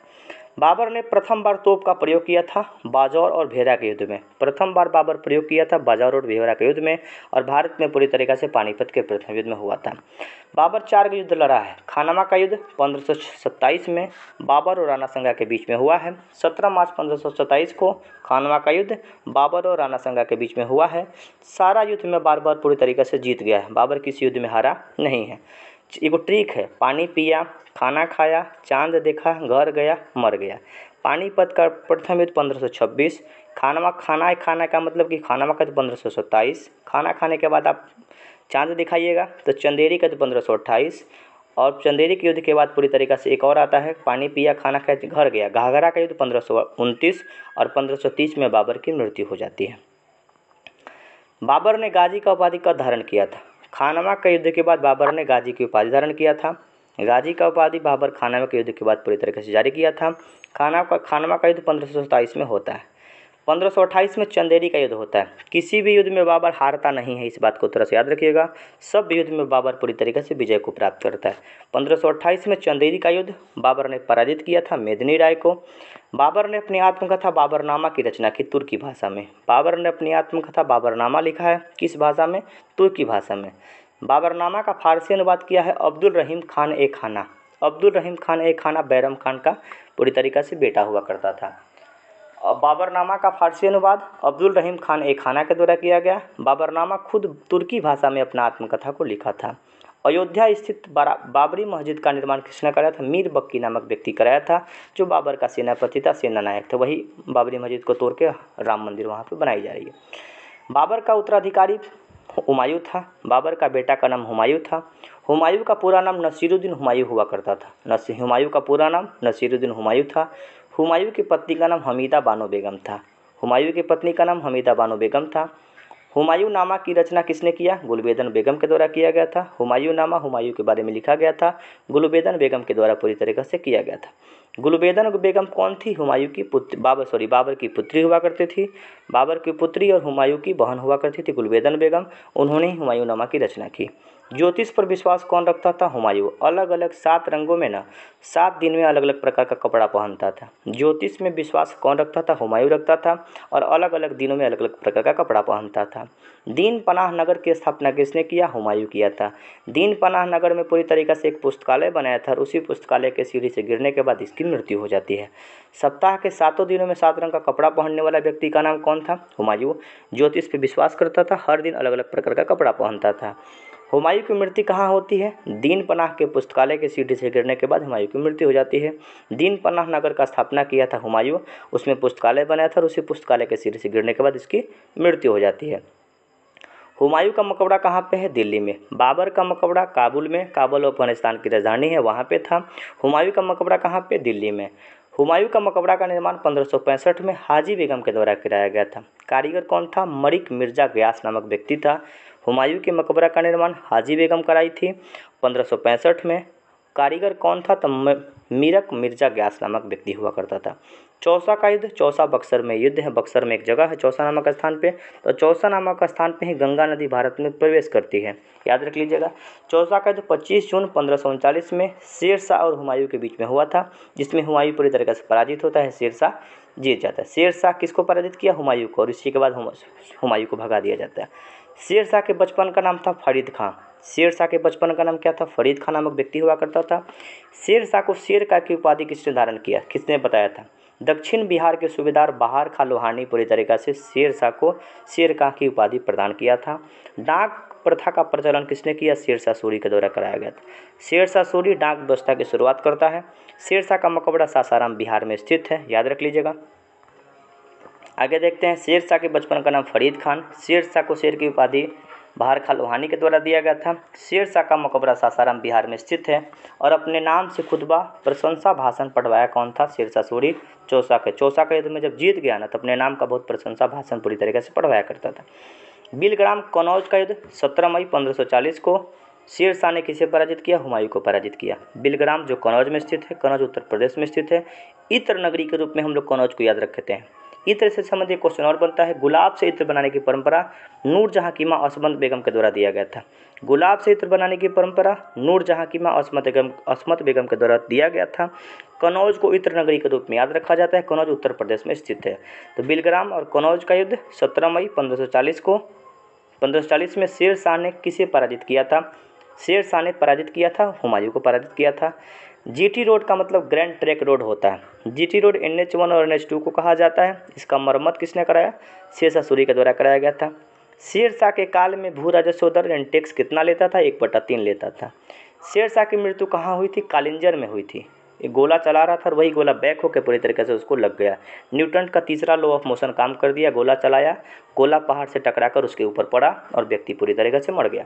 शेरशाह सूरी की मृत्यु कहाँ पे होती है? कालिंजर में तोफ के गोले के विस्फोट से 1545 में हो जाती है। शुद्ध चांदी का सिक्का रुपया चलाने का शुरुआत कौन किया था? शेरशाह सूरी। शुद्ध चांदी का सिक्का तथा रुपया का सिक्का ढलवाया कौन था? शेरशाह सूरी। मलिक मोहम्मद जायसी की रचना 12 मासा के समकालीन थे शेरशाह सूरी। स्वप्न वसुदा की रचना किए थे भास नामक व्यक्ति। शेरशाह का मकबरा कहाँ पे है? सासाराम में स्थित है। अकबर को जलालुद्दीन कहा जाता है, जलाल भी कहा जाता है। अकबर का जो जन्म हुआ था 15 अक्टूबर 1542 में अमरकोट, जो कि पाकिस्तान में। अकबर जलालुद्दीन का जन्म 15 अक्टूबर 1542 को अमरकोट पाकिस्तान में हुआ था। अकबर की मां का नाम था हमीदा बानो। अकबर की मां का नाम क्या था? हमीदा बानो। अकबर का राज्याभिषेक 14 फरवरी 1556 को हुआ था। कलनौर में बैरम खां के द्वारा कराया गया था। अकबर का पूरी तरह का संरक्षक बैरम खां नाम का व्यक्ति था। कम उम्र में अकबर राजा बन गया था। बैरम खां के नेतृत्व में ही पूरी तरह से शासन व्यवस्था चला करता था। अकबर का राजस्व मंत्री का नाम था टोडरमल। भू राजस्व व्यवस्था को देखने वाला व्यक्ति कौन था? टोडरमल था। और राजपाट देखने वाले व्यक्ति का नाम था बैरम खां। बैरम खान के बेटा का नाम था अब्दुल रहीम खान ए खाना, जो बाबरनामा का फारसी अनुवाद पूरी तरीके से किया था। बाबरनामा बाबर खुद लिखा था तुर्की भाषा में। पानीपत का सेकंड युद्ध, दूसरा युद्ध 5 नवंबर 1556 को अकबर और हेमू के बीच में होता है। उसमें पूरी तरीके से अकबर ने हेमू को पराजित कर देता है। पानीपत का तीसरा लड़ाई मुगल सेना का नेतृत्व बैरम खां के द्वारा किया जाता है। बैरम खां अकबर के संरक्षक हुआ करते थे। अकबर का संरक्षक बैरम खान था। पानीपत की लड़ाई में यानी पानीपत के दूसरे युद्ध में 1556 में मुगल साम्राज्य का नेतृत्व बैरम खां के द्वारा किया गया। अकबर ने खान ए खाना की उपाधि बैरम खान को दिया था। अकबर ने खान ए खाना की उपाधि बैरम खान को पूरी तरीके से प्रदान किया था। अकबर ने जरी कलम तथा सीरी कलम की उपाधि किसके दिया था? अकबर ने जरी कलम तथा सीरी कलम की उपाधि मोहम्मद हुसैन काश्मीरी तथा अब्दुल समद नामक व्यक्ति को। जैसे जरी कलम की उपाधि मोहम्मद हुसैन काश्मीरी को और सीरी कलम की उपाधि अब्दुस समद को दिया था। धर्मनिरपेक्ष दृष्टिकोण कौन अकबर रखता था? अकबर सब धर्म समभाव सभी धर्मों का समान रूप से आदर करता था, इसीलिए अकबर को तो अकबर महान के रूप में हम लोग याद रखते हैं। तो धर्मनिरपेक्ष भारत का संविधान में धर्मनिरपेक्षता को पालन करता है। धर्मनिरपेक्ष का मतलब कि सभी धर्मों का समान अधिकार है, सभी धर्मों का पूरी तरीक़ा से आदर करना ही धर्मनिरपेक्ष का, तो याद रखेंगे। अकबर ने राजनीति विजय की शुरुआत कब की? 1562 में मालवा विजय से। अकबर ने राजनीतिक विजय की शुरुआत कब की? 1562 में मालवा के विजय के। मालवा मध्य प्रदेश में स्थित है और मालवा के विजय के बाद पूरी तरीक़ा से राजनीतिक शुरुआत कर देता है। बाज बहादुर था, तो बाज बहादुर मालवा का अंतिम शासक हुआ करता था। बाज बहादुर मालवा मध्य प्रदेश में स्थित है, मालवा का पठार भी है, तो मालवा का अंतिम सुल्तान का नाम बाज बहादुर था। अकबर द्वारा चित्तौड़गढ़ पर विजय कब प्राप्त हुआ? 1567 में। चित्तौड़ वही महाराणा प्रताप वाला जगह। तो अकबर द्वारा चित्तौड़ पर विजय 1567 में प्राप्त हुआ है। हल्दी घाटी के 18 जून 1576 को महाराणा प्रताप के द्वारा किया जाता है। अकबर ने महाराणा प्रताप को हराया था। हल्दी घाटी के युद्ध में अकबर महाराणा प्रताप का सेनापति कौन था? हल्दी घाटी के युद्ध में अकबर और महाराणा प्रताप का सेनापति हाकिम खान और अकबर का सेनापति मानसिंह नामक व्यक्ति हुआ करता था। फतेहपुर सीकरी के बुलंद दरवाजे को बनवाया था। गुजरात के विजय के उपलक्ष्य में फतेहपुर सीकरी उत्तर प्रदेश में जगह है, फतेहपुर सीकरी का निर्माण कराया और अकबर ने 1572 में बुलंद दरवाजा का भी निर्माण कराया। बुलंद दरवाजा पूछा जाता है कि बुलंद दरवाजा का निर्माण कब कराया गया था? तो गुजरात विजय के उपलक्ष्य में अकबर बुलंद दरवाजा का निर्माण कराया। और अकबर सबसे पहली बार समुद्र देखा था गुजरात में ही जब गया था, तो सबसे पहली बार समुद्र देखा था, ये भी क्वेश्चन पूछा जाता है। अकबर सबसे पहले समुद्र कहाँ देखा था? गुजरात में। गुजरात विजय के उपलक्ष्य के बाद फतेहपुर सीकरी का स्थापना करता है। फतेहपुर सीकरी उत्तर प्रदेश में स्थित है और बुलंद दरवाजा का निर्माण 1572 में करता है। अकबर के दरबार में आने वाला पहला अंग्रेज का नाम क्या था? Rolf Fitch. 1588 में हेक्टर नामक जहाज से आया था। अकबर के दरबार में आने वाला पहला अंग्रेज का नाम रॉल्फ फिच था। 1588 में हेक्टर नामक जहाज से पूरी तरीके से आया था। मनसबदारी प्रथा का शुरुआत अकबर ने किया। इबादत खाना की स्थापना अकबर ने किया। जब्ती प्रणाली का प्रचलन अकबर ने किया। अकबर का राज्य कभी था? फैजी। अकबर का राज्य कभी कौन था? फैजी। मनसबदारी प्रथा का शुरुआत अकबर किया। इबादत खाना का निर्माण स्थापित किया कौन? अकबर ने। जब्ती प्रणाली का शुरुआत किसने किया? अकबर ने किया। अकबर का राज्य कभी कौन था? फैजी नामक व्यक्ति था। आईने अकबरी पुस्तक के लेखक अबुल फजल। तुलसीदास समकालीन थे अकबर के। अकबर के ही शासनकाल में तुलसीदास रामचरितमानस का रचना करते हैं। रामचरितमानस तुलसीदास के द्वारा अवधी भाषा में लिखी जाती है। मीराबाई समकालीन थी तुलसीदास के ही शासनकाल के में। मीराबाई का जन्म 1499 में होता है। मेरता राजस्थान के कुदकी ग्राम में हुआ है। मीराबाई के गुरु का नाम था रैदास। संत रविदास और रैदास एक ही व्यक्ति का नाम है, तो मीराबाई के गुरु का नाम था रैदास और संत रविदास। आगे देखते हैं। पंचमहल का निर्माण किसने कराया था? अकबर। पंचमहल को इसने बनवाया था? अकबर ने बनवाया था। नवरत्न विद्वान कवि का संबोधन अकबर से है। अकबर के शासनकाल में 9 लोगों का संगठन था, उसको नवरत्न कहा जाता है। जैसे अष्ट दिग्गज कृष्णदेव राय, अष्ट प्रधान शिवाजी। नवरत्न का संबंध अकबर से। दीन ए इलाही तौहीद ए इलाही धर्म की स्थापना अकबर के द्वारा किया गया था। दीन ए इलाही एक धर्म बनाया था जाकि सब धर्म के लोग वहाँ पे आकर पूरी तरीके से बातचीत करें। 1582 में दीन ए इलाही के पुरोहित कौन थे? अबुल फजल नामक व्यक्ति हुआ करते थे। दीन ए इलाही एक धर्म बनाया था 1582 में अकबर, और दीन ए इलाही के पुरोहित कौन थे? अबुल फजल नामक व्यक्ति हुआ करते थे। अकबरनामा के रचनाकार अबुल फजल थे। अकबरनामा किसने लिखा था? अबुल फजल के द्वारा लिखा गया था। अबुल फजल की हत्या किसने किया था? बीर सिंह बुंदेला के द्वारा कर दिया गया था। अबुल फजल की हत्या बीर सिंह बुंदेला के द्वारा किया गया था। शेख सलीम चिश्ती का समकालीन अकबर। शेख सलीम चिश्ती किसके समकालीन थे? अकबर के समकालीन थे। अकबर की मृत्यु 1605 में अतिसार रोग के द्वारा पूरी तरीके से हो जाती है। अतिसार को ही पेचिश कहा जाता है। अकबर की मृत्यु 1605 में अतिसार रोग से हो जाती है। अकबर का मकबरा का सिकंदरा आगरा में स्थित है। अकबर का मकबरा कहाँ पे है? सिकंदरा में, जो कि आगरा में स्थित है। आगरा शहर का स्थापना सिकंदर लोदी किया था। आगरा यमुना नदी के किनारे अवस्थित है। यमुना नदी यमुनोत्री से निकलती है जो कि उत्तराखंड में स्थित है। अकबर का मकबरा किसने बनाया? जहांगीर। अकबर के बेटा का नाम था जहांगीर, और जहाँ अकबर को बेटा नहीं हो रहा था, यही सलीम चिश्ती के दरगाह पे अकबर गया था ना, तो अकबर को एक बेटा हुआ और इसीलिए अकबर अपने बेटा का नाम सलीम रख दिया था। इसे जहांगीर के बचपन का नाम क्या था? सलीम था। तो सलीम चिश्ती के दरगाह पे जोधा और अकबर गई और उनको एक बेटा हुआ, बेटा का नाम था जहांगीर, और जहांगीर को प्यार से सलीम चिश्ती के नाम पे सलीम बचपन का नाम रख दिया गया। अकबर का मकबरा का निर्माण जहांगीर कराया। जहांगीर अकबर का पुत्र हुआ करता था, बेटा था। तानसेन जिनका मूल नाम रामतनु पांडे था, अकबर के दरबार में रहा करते थे।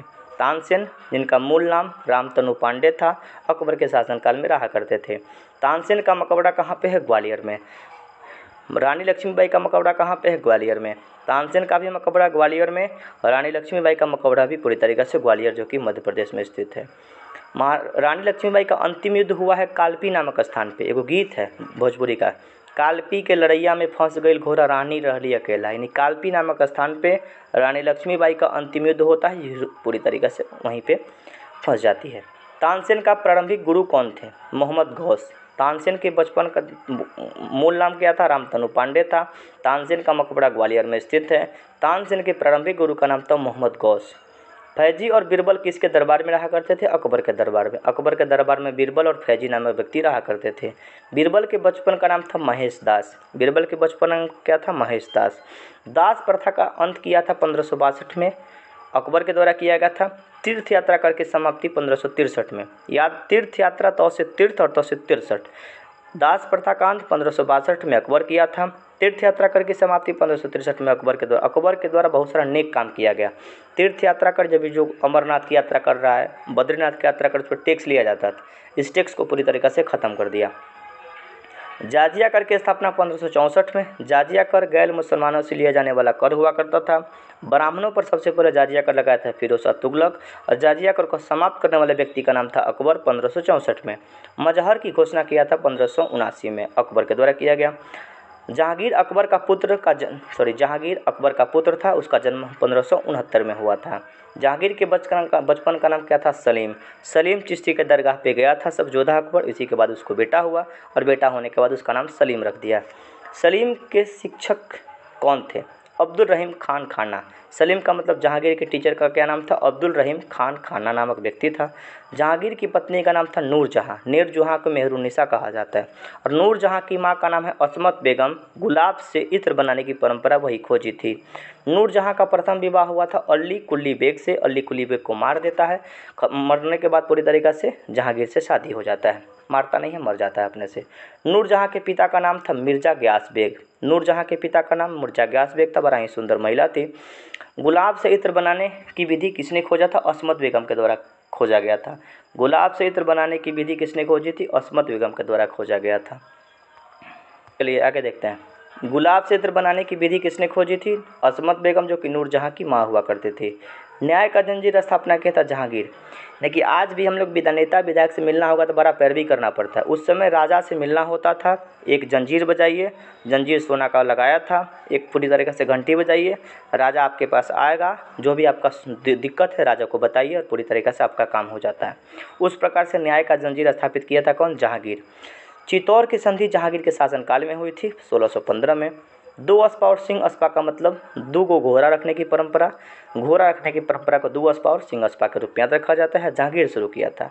जहांगीर का मकबरा कहाँ पे है? सहदरा, जो कि लाहौर में स्थित है।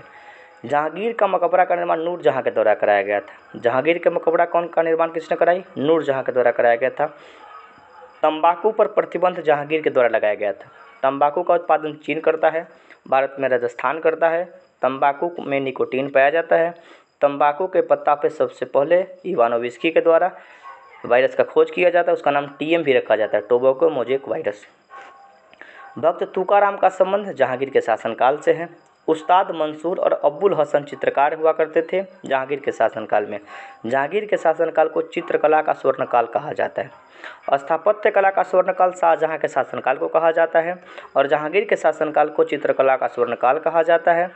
उस्ताद मंसूर और अब्बुल हसन नामक चित्रकार जहांगीर के शासनकाल में काम करते थे। पक्षियों का सबसे बड़ा चित्र बनाने वाला व्यक्ति का नाम था उस्ताद मंसूर। पक्षियों का सबसे बड़ा चित्र बनाने वाला व्यक्ति उस्ताद मंसूर नामक व्यक्ति था। उस्ताद मंसूर जहांगीर के शासनकाल में चित्रकार हुआ करता था। मुगल जहांगीर के दरबार में आने वाले प्रथम अंग्रेज कौन था? यानी जहांगीर के शासनकाल में आने वाला प्रथम अंग्रेज का नाम विलियम हॉकिंस था। इसको कैप्टन हॉकिंस कहा जाता है। 1608 में आया था। जहांगीर ने खान की उपाधि, हॉकिंस जब आया था ना पूरी तरीक़ा से, तो जहांगीर खान की उपाधि दिया था कैप्टन हॉकिंस 1608 में जहांगीर के दरबार में अंग्रेज अधिकारी जो कि आया था। और जब आया था तो जहांगीर इसको खान की उपाधि दिया था। टॉमस रो, इसका नाम टॉमस रो भी कहीं कहीं लिखा होता है। टॉमस रो भी जहांगीर के शासनकाल में आया था, जो 1615 में आया था। टॉमस रो या थॉमस रो जहांगीर के दरबार में 1616 में आया था। जहांगीर के पुत्र का नाम था शाहजहां। जहांगीर के पुत्र का नाम क्या था? शाहजहां। शाहजहां के बचपन का नाम था खुर्रम। शाहजहां के बचपन का नाम खुर्रम हुआ करता था। इसका जन्म 5 जनवरी 1592 को लाहौर में हुआ था। शाहजहां की माता का नाम हुआ करता था जगत गोसाई। शाहजहां की माता का नाम क्या था? जगत गोसाई। मुमताज़ महल असली नाम अजुमंद बानो बेगम। मुमताज़ महल का असली नाम क्या था? अजुमंद बानो बेगम, जो शाहजहां की पत्नी हुआ करती थी। आना नामक सिक्का चलाया था शाहजहां। रुपया नामक सिक्का शेरशाह सूरी और आना नामक सिक्का चलाया था शाहजहां के द्वारा कराया गया था। ताजमहल का निर्माण शाहजहां ने कराया था। मुमताज़ महल की याद में पूरी तरीके से उसकी कब्र के रूप में कराया था। ताजमहल का निर्माण 1632 से 1652 तक चला था। 20 साल लगा था ताजमहल को बनवाने में। ताजमहल का निर्माण 1632 से 1652 तक पूरी तरीके से चला था। आगे देखते हैं। ताजमहल का निर्माण कराने वाला मुख्य स्थापत्य कलाकार कौन था? उस्ताद अहमद लाहौरी। ताजमहल का डिजाइन बनाने वाला व्यक्ति का नाम, निर्माण कराने वाला मुख्य स्थापत्य कलाकार का क्या नाम था? उस्ताद अहमद लाहौरी नामक व्यक्ति था। ताजमहल मकबरे की योजना तैयार किया था उस्ताद ईसा, इंजीनियर हुआ करता था। ताजमहल मकबरे की योजना बनाने वाला कौन था? उस्ताद ईसा। पारसिया मतलब ईरान का व्यक्ति हुआ करता था, ईरानी था। ईरान, पारसियों को ही ईरानी कहा जाता है। उपनिषद को फारसी अनुवाद सिर-ए-अकबर महान रहस्य नाम से करवाया था दारा शिकोह। दारा शिकोह शाहजहां का पुत्र था, बड़ा ही विद्वान व्यक्ति था और उपनिषद को फारसी अनुवाद कराया था सिर-ए-अकबर के नाम से। अकबर पूरी तरह का सहिष्णु व्यक्ति हुआ करता था, धर्मनिरपेक्षता का पालन करता था और उसी के नाम से सिर-ए-अकबर के नाम से उपनिषद का फारसी अनुवाद कराया। और सिर-ए-अकबर का अर्थ होता है महान रहस्य। कौन कराया था? दारा शिकोह कराया था। दारा शिकोह शाहजहां का पुत्र हुआ करता था। उपनिषद की संख्या 108 है और उपनिषद का संबंध पूरी तरीके से दर्शन से है। दर्शन सभी सब्जेक्ट की जननी के रूप में याद रखा जाता है। स्थापत्य कला का स्वर्ण युग शाहजहां के शासनकाल को कहा जाता है। चित्रकला का स्वर्ण युग जहांगीर के शासनकाल को कहा गया। और स्थापत्य कला का मतलब बिल्डिंग बनाने की परंपरा का शुरुआत, यानी सर्वाधिक बिल्डिंग बना था शाहजहां के शासनकाल में, इसलिए स्थापत्य कला का स्वर्ण युग शाहजहां के शासनकाल को कहा जाता है। दिल्ली के लाल किला, दिल्ली का जामा मस्जिद, आगरा का किला, मोती मस्जिद, मयूर सिंहासन किसने बनवाया? शाहजहां बनवाया था। याद आपको रखना है कि दिल्ली के लाल किला के भीतर भी मोती मस्जिद है जिसका निर्माण औरंगजेब कराया था, जो अभी बिहार एसएससी में क्वेश्चन पूछा गया था। दिल्ली के लाल किला के भीतर मोती मस्जिद जिसका निर्माण औरंगजेब कराया था और एक मोती मस्जिद आगरा में स्थित जिसका निर्माण शाहजहां कराया था। दिल्ली के लाल किला का निर्माण, दिल्ली का जामा मस्जिद का निर्माण, आगरा के किला का निर्माण, मोती मस्जिद कहाँ पे है? पूरी तरीके से आगरा में, जिसका निर्माण शाहजहां के द्वारा कराया गया। मयूर सिंहासन का निर्माण शाहजहां के द्वारा ही कराया गया था। मयूर सिंहासन को लूट कर लेकर चला गया मोहम्मद शाह के शासनकाल में 1739 में। ईरान का नेपोलियन नादिर शाह लूट कर पूरी तरीके से लेकर चला गया। मयूर सिंहासन को राजा के बैठने वाला एक कुर्सी हुआ करता था जिसको मयूर सिंहासन के रूप में कहा जाता है। दिल्ली के लाल किला में मोती मस्जिद का निर्माण औरंगजेब के द्वारा कराया गया, यही क्वेश्चन पूछा गया था बिहार एसएससी में। आगरा के जामा मस्जिद का निर्माण जहांआरा बेगम कराई थी। कौन थी जहांआरा बेगम?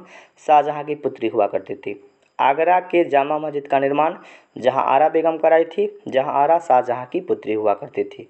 मयूर सिंहासन को बनाने वाला मुख्य कलाकार का नाम था बे बादल खां। बनवाया कौन था? शाहजहां। एक राजा के बैठने का कुर्सी हुआ करता था जिसका नाम मयूर सिंहासन था। मयूर सिंहासन को लूट कर लेकर चला गया ईरान का नेपोलियन कहा जाने वाला नादिर शाह। नादिर शाह का आक्रमण कब होता है? 1739 में। भारत में मोहम्मद शाह के शासनकाल में नादिर शाह का आक्रमण 1739 में होता है और मयूर सिंहासन को लूट कर लेकर चला जाता है। मयूर सिंहासन में लगा कोहिनूर हीरा शाहजहां को उपहार दिया था मीर जुमला नामक व्यक्ति। उस मयूर सिंहासन में कोहिनूर हीरा लगा था और कोहिनूर हीरा पूरी तरीके से शाहजहां को मीर जुमला नामक व्यक्ति पूरी तरीके से दिया था। मयूर सिंहासन को तख्ते ताउस कहा जाता है। मयूर सिंहासन को तख्ते ताउस कहा जाता है। उस पर बैठने वाला अंतिम मुगल शासक का नाम था मोहम्मद शाह। मोहम्मद शाह के शासनकाल में 1739 में आता है नादिर शाह और ये लूट कर पूरी तरीके से लेकर चला जाता है। शाहजहाँ के पुत्र का नाम था औरंगजेब। औरंगजेब का जन्म 3 नवंबर 1618 में उज्जैन के दोहद नामक स्थान पर होता है। शाहजहाँ के पुत्र का नाम औरंगजेब, इसका जन्म 3 नवंबर 1618 को उज्जैन के दोहद नामक स्थान पर हो जाता है। औरंगजेब को जिंदा पीर कहा जाता है। जिंदा पीर की उपाधि औरंगजेब को प्राप्त किया गया था। औरंगजेब ने बीजापुर की विजय कब प्राप्त की? 1686 में। औरंगजेब ने बीजापुर की विजय कब प्राप्त की? 1686 में। औरंगजेब को दफनाया गया दौलताबाद में। औरंगजेब को दफनाया गया कहाँ पे? दौलताबाद में। मुगल शासक जिसका 2 बार राज्याभिषेक हुआ, 1658 और 1659 में। औरंगजेब मुगल साम्राज्य का जो शासक जिसका 2 बार राज्याभिषेक हुआ, 1658 में और 1659 में, इसका क्या नाम था? औरंगजेब हुआ करता था। बीबी का मकबरा कहाँ पे है? औरंगजेब का मकबरा, बीबी का मकबरा औरंगजेब का औरंगाबाद में स्थित है। औरंगाबाद पूरी तरीके से महाराष्ट्र में स्थित है। पहली पत्नी का नाम रबिया उद दुरानी नामक हुआ करता था। बीबी का मकबरा औरंगजेब की पहली पत्नी रबिया उद दुरानी का मकबरा है। कहाँ पे है? पूरी तरीके से महाराष्ट्र में स्थित है।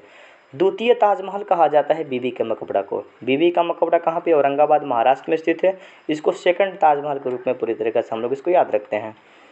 औरंगजेब ने जिहाद का अर्थ बताया था। दारुल इस्लाम, जिहाद का मतलब पूरी तरीके से मुस्लिम धर्म के पूरी तरीके से प्रचार प्रसार करना, जिहाद के रूप में याद रख सकते हैं, यानी धर्म युद्ध, जिहाद का मतलब। नौरोज त्यौहार मनाने पर रोक लगा दिया था कौन? औरंगजेब। नौरोज पारसी धर्म का त्यौहार था। नौरोज मनाने की शुरुआत किया था बलबन दिल्ली सल्तनत में, और नौरोज त्यौहार को मनाने पर रोक लगा दिया औरंगजेब। जाजिया कर को पुनः समाप्त किया था। जाजिया कर 1564 में अकबर समाप्त कर देता है। जाजिया कर गैर मुसलमानों पर लगता है। ब्राह्मणों पर जब से पहले जाजिया कर लगाने वाले व्यक्ति का नाम फिरोज शाह तुगलक था, और जाजिया कर का शुरुआत फिर से औरंगजेब शुरू कर देता है, इसीलिए औरंगजेब का तो पतन हो जाता है। संत रामदास समकालीन थे औरंगजेब के। संत रामदास समकालीन थे औरंगजेब के। मुगल साम्राज्य का अंतिम शासक कौन था? बहादुर शाह जफर, जिसका नाम द्वितीय था। बहादुर शाह जफर की मृत्यु 1862 में रंगून में हो जाती है। रंगून म्यांमार में स्थित है। 1857 के क्रांति का नायक था। 1857 की क्रांति में इसको गिरफ्तार करके रंगून भेज दिया गया। रंगून म्यांमार में वर्तमान में स्थित है। काला पानी की सजा दिया गया और 1862 में इनकी मृत्यु हो जाती है। मुगल साम्राज्य में मंत्री परिषद तथा जिला जनपद कहलाता था विजारत और सरकार। मुगल साम्राज्य में मंत्री परिषद को विजारत कहा जाता है। क्वेश्चन पूछा गया है कि मुगल काल में मंत्री परिषद को विजारत कहा जाता है और जिला यानी जनपद को सरकार के रूप में हम लोग याद रखेंगे। मुगल काल में सरकारी भूमि और सिक्का कहलाता था। सरकारी भूमि को खालसा कहा जाता है और सिक्का को संसब कहा जाता है। मुगल काल में सरकारी भूमि को खालसा और संसब नामक सिक्का हुआ करता था। मुगल काल में तांबे का सिक्का कहलाता था। दाम जो रुपये का 40वें भाग के बराबर हुआ करता था। तांबे के सिक्का को दाम कहा जाता है जो रुपये के 40वां भाग के पूरी तरीके से बराबर होता था। मुगल काल की राजकीय भाषा फारसी हुआ करती थी। दिल्ली सल्तनत का राजकीय भाषा भी फारसी था और मुगल काल का राजकीय भाषा भी फारसी है। बाबुल मक्का कहा जाता है सूरत को। बाबुल मक्का सूरत को कहा जाता है। सूरत गुजरात में स्थित है। ताप्ती नदी के किनारे अवस्थित है। साहेब बेखबर कहा जाता है बहादुर शाह प्रथम को। पूरी तरीके से आनंदमय जीवन अपना व्यतीत करता था, इसलिए साहेब बेखबर कहा जाता है बहादुर शाह प्रथम को। लंपट मूर्ख कहा जाता है जहांदार शाह को। लंपट मूर्ख के नाम से जहांदार शाह को जाना जाता है। मुगल वंश का घृणित कायर क्रूर शासक, एकदम क्रूर हुआ करता था, फर्रुखसियर नामक व्यक्ति। रंगीला बादशाह कहा जाता है मोहम्मद शाह को। नादिर शाह यानी फारस का यात्री था। दिल्ली पर आक्रमण किया था 1739 में मोहम्मद शाह के शासनकाल में। नादिर शाह जिसको कहा जाता है ईरान का नेपोलियन, भारत पर आक्रमण किया था, दिल्ली पर आक्रमण किया 1739 में। मयूर सिंहासन को लूटकर पूरी तरीके से लेकर चला गया। ईरान का नेपोलियन नादिर शाह को कहा जाता है। नादिर शाह का आक्रमण 1739 में मोहम्मद शाह के शासनकाल में होता है। मयूर सिंहासन को लूट कर लेकर चला जाता है। मयूर सिंहासन बनवाया कौन सा? शाहजहाँ बनवाया था। और मयूर सिंहासन बनाने वाला व्यक्ति का नाम था बेबादल खां। तख्ते ताउस को ईरान लेकर कौन गया? तख्ते ताउस कहा जाता है मयूर सिंहासन को ही। नादिर शाह पूरी तरह से लूट कर लेकर चला गया। मराठा साम्राज्य की स्थापना शिवाजी के द्वारा किया गया था। मराठा साम्राज्य का संस्थापक शिवाजी। शिवाजी का जन्म 1630 में शिवनेर दुर्ग में हुआ था। शिवाजी का जन्म 1630 में शिवनेर दुर्ग में हुआ था। शिवाजी के पिता का नाम क्या था? शाहजी भोंसले। शिवाजी के पिता का नाम शाहजी भोंसले था और माता का नाम था जिंजाबाई। शिवाजी के 2 गुरु हुए थे, एगो आध्यात्मिक गुरु और एगो पूरी तरीके से राजनीतिक गुरु। राजनीतिक गुरु का नाम था दादा कोंडदेव और आध्यात्मिक गुरु का नाम था राम। राम अध्यात्म के प्रतीक है, भगवान राम को आध्यात्मिक रूप में मानते हैं। तो रामदास नामक गुरु कौन थे? आध्यात्मिक गुरु थे। और दादा कोंडदेव गुरु थे, पूरी तरीक़ा से राजनीतिक गुरु थे। शिवाजी का जब जन्म हुआ ना पूरी तरीक़े से, तो भगवा पहन लिए धोती में बना के, और बोले कि हम भी पूरी तरीक़े से पंडित बनेंगे। तो उनके गुरु बोले कि शिवाजी तुम्हारा जन्म भगवा पहनने के लिए नहीं हुआ है, भगवा लहराने के लिए हुआ है। उसी समय पूरी तरीके से सर्वाधिक मुगलों का विरोध करने वाला व्यक्ति का नाम है शिवाजी। यानी मुगल साम्राज्य का सर्वाधिक विरोध मराठा साम्राज्य ही पूरी तरीके से करता है। शिवाजी का राज्याभिषेक 1674 में काशी के विद्वान गंगा भट्ट से रायगढ़ के किले में पूरी तरीके से होता है। शिवाजी का राज्याभिषेक 1674 में काशी यानी बनारस के विद्वान हुआ करते थे गंगा भट्ट, और उन्हीं के पूरी तरीके से उन्हीं के द्वारा रायगढ़ के किले में पूरी तरीके से करा दी जाती है। शिवाजी को छत्रपति की उपाधि 1674 में रायगढ़ में राज्याभिषेक के बाद पूरी तरीके से दे दी गई।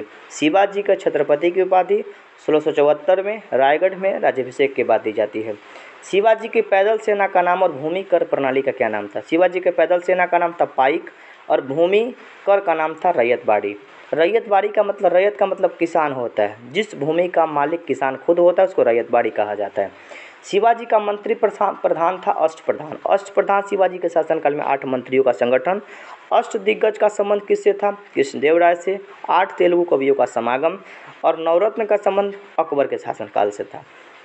अष्टप्रधान का सर्वोच्च पद पेशवा हुआ करता था। अष्टप्रधान का सर्वोच्च पद 8 गो एक सेनापति, 8 गो मंत्री परिषद का संगठन, उसका मेन मालिक का नाम हुआ करता था पेशवा। चौथ और सरदेशमुख एक प्रकार का टैक्स हुआ करता था। चौथ और सरदेशमुख एक प्रकार का टैक्स था, कर था। पुरंदर की संधि 22 जून 1665 को हुई थी शिवाजी और महाराजा जय सिंह के बीच में। पुरंदर की संधि 22 जून 1665 में महाराजा जय सिंह के बीच में पूरी तरीके से हुई थी। शिवाजी का अंतिम आक्रमण हुआ था कर्नाटक पर। शिवाजी का अंतिम आक्रमण कर्नाटक पर होता है। शिवाजी को औरंगजेब ने कैद किया था 1666 में आगरा के जयपुर भवन में। शिवाजी को औरंगजेब ने कैद किया था 1666 में आगरा के जयपुर भवन में। शिवाजी की मृत्यु कहाँ पे होती है? 3 अप्रैल 1680 को शिवाजी की मृत्यु हो जाती है। शिवाजी की मृत्यु 3 अप्रैल 1680 को हो जाती है। शिवाजी का उत्तराधिकारी बना था संभाजी। शिवाजी का उत्तराधिकारी कौन बना? संभाजी बना था। संभाजी की हत्या औरंगजेब ने कर दी। संभाजी की हत्या करवाया कौन था? औरंगजेब करवाया था। दिल्ली पर आक्रमण करने वाला प्रथम पेशवा बालाजी विश्वनाथ। दिल्ली पर आक्रमण करने वाला प्रथम पेशवा का नाम था बालाजी विश्वनाथ। कब किया था? 1719 में किया था। 1728 में पालखेरा का युद्ध में बाजीराव प्रथम को पराजित किया था निजामुल मुल्क। निजामुल मुल्क हैदराबाद का संस्थापक माना जाता है। 1728 में पालखेरा का युद्ध में बाजीराव प्रथम को पराजित किया था, निजामुल मुल्क नाम का व्यक्ति पराजित किया था। शिवाजी की गुरिल्ला युद्ध प्रणाली अपनाया था बाजीराव प्रथम। लड़ाकू पेशवा हुआ करता था। गुरिल्ला का मतलब छुप छुप कर वार करना। जैसे आज अफगानिस्तान का जो तालिबान है ना, छुप छुप कर वार करता है। पहले लोग छुप छुप को प्यार करता था, लेकिन ये सब छुप छुप को वार करता है। तो गुरिल्ला युद्ध का मतलब छुप छुप के युद्ध करना, छुप छुप के वार करना। वर्तमान में तालिबान करता है, और शिवाजी पूरी तरीके से इसके निपुण रूप से थे। तो शिवाजी का गुरिल्ला युद्ध प्रणाली को अपनाया कौन था? बाजीराव प्रथम। बाजीराव प्रथम को लड़ाकू पेशवा के रूप में याद रखा जाता है। नाना साहब के नाम से किसे जाना जाता है? बालाजी बाजीराव को नाना साहब के नाम से हम लोग जानते हैं। बालाजी बाजीराव को उपनाम नाना साहब के रूप में याद रखा जाता है। पानीपत का तीसरा युद्ध 14 जनवरी 1761 को बालाजी बाजीराव के शासनकाल में होता है। पानीपत का प्रथम युद्ध 14 जनवरी 1761 को बालाजी बाजीराव के शासनकाल में होता है। पानीपत का तीसरा युद्ध अहमद शाह अब्दाली और मराठा के बीच में होता है। अहमद शाह अब्दाली जीत जाता है, मराठा पूरी तरीके से पराजित होता है। अहमद शाह अब्दाली पूरी तरीके से अफगानिस्तान का है। वर्तमान में जो तालिबान का शासन है ना, तालिबान का पूर्वज हुआ करता था अहमद शाह अब्दाली। सहायक संधि स्वीकार करने वाला प्रथम मराठा सरदार बाजीराव द्वितीय अंतिम पेशवा था। अंतिम पेशवा का नाम बाजीराव द्वितीय था, और सहायक संधि स्वीकार करने वाला प्रथम मराठा सरदार बाजीराव द्वितीय था। प्रथम आंग्ल का मतलब अंग्रेज और मराठा के बीच में युद्ध हुआ था 1775-1782 में। प्रथम आंग्ल मराठा युद्ध 1775 से 1782 ईस्वी में हुआ था। सालबाई की संधि के अंतर्गत इसको पूरी तरह से समाप्त किया गया था। सालबाई की संधि कब हुई थी? 17 मई 1752 को। सालबाई की संधि 17 मई 1752 को हुआ था। ईस्ट इंडिया कंपनी और महादाजी शिंदे के बीच में वारन हेस्टिंग के समय में सालबाई की संधि हुई थी। द्वितीय आंग्ल मराठा युद्ध 1803 से 1805 में होता है। तृतीय आंग्ल मराठा युद्ध 1817 से तीसरी आंग्ल मराठा युद्ध 1817 से 1819 में। द्वितीय आंग्ल मराठा युद्ध 1803 से 1805 में, और तीसरा आंग्ल मराठा युद्ध 1817 से 1819 में। द्वितीय और तीसरे आंग्ल मराठा युद्ध बाजीराव द्वितीय के शासनकाल में होता है। दूसरा और तीसरा आंग्ल मराठा युद्ध बाजीराव द्वितीय के शासनकाल में होता है। प्रथम, द्वितीय और तीसरे आंग्ल मराठा युद्ध क्रमशः वारेन हेस्टिंग, प्रथम वारेन हेस्टिंग, दूसरा लॉर्ड वेलेस्ली और तीसरा लॉर्ड हेस्टिंग के शासनकाल में होता है। जयपुर शहर की स्थापना सवाई जयसिंह के द्वारा किया जाता है। राजा सवाई जयसिंह ने जंतर मंतर खगोलीय वेधशाला का निर्माण किया। जंतर मंतर का जो निर्माण है अलग अलग शहरों में किया था, कौन? जयसिंह के द्वारा किया गया था। एक प्रकार का वेधशाला था, वहाँ पे पूरी तरीके से रिसर्च होता था। दिल्ली में, उज्जैन में, जयपुर में, बनारस में और मथुरा में सवाई जयसिंह के द्वारा जंतर मंतर का स्थापना किया था। जंतर मंतर एक प्रकार का प्रयोगशाला था। कहाँ कहाँ था? दिल्ली में, उज्जैन में, जयपुर में, बनारस में और मथुरा में। दिल्ली पूरी तरीक़ा से, दिल्ली को इंद्रप्रस्थ कहा जाता है। दिल्ली का संस्थापक तोमर वंश का राजा अलंगपाल। उज्जैन क्षिप्रा नदी के तट पर स्थित है, मध्य प्रदेश में। जयपुर राजस्थान में स्थित है। बनारस गंगा नदी के किनारे उत्तर प्रदेश में स्थित। मथुरा यमुना नदी के किनारे उत्तर प्रदेश में स्थित है। इस वीडियो में इतना ही। पूरा मध्यकालीन भारत एक वीडियो में आपका खत्म हुआ। कल हम मध्यकालीन भारत से जितना भी प्रश्न है पूरी तरीके से प्रश्न के बारे में चर्चा करेंगे, और कल जितना भी मध्यकालीन भारत का प्रश्न बनेगा ऑब्जेक्टिव क्वेश्चन के बारे में चर्चा करेंगे। अगली वीडियो में हम लोग पूरी तरीके से मध्यकालीन भारत का क्वेश्चन पढ़ेंगे और उसके बाद आधुनिक भारत की शुरुआत करेंगे। आज के लिए इतना ही। ये वीडियो कैसी लगी कमेंट करके ज़रूर बताइए, अपने दोस्तों में शेयर करिए। धन्यवाद, फिर मिलेंगे अगली वीडियो में।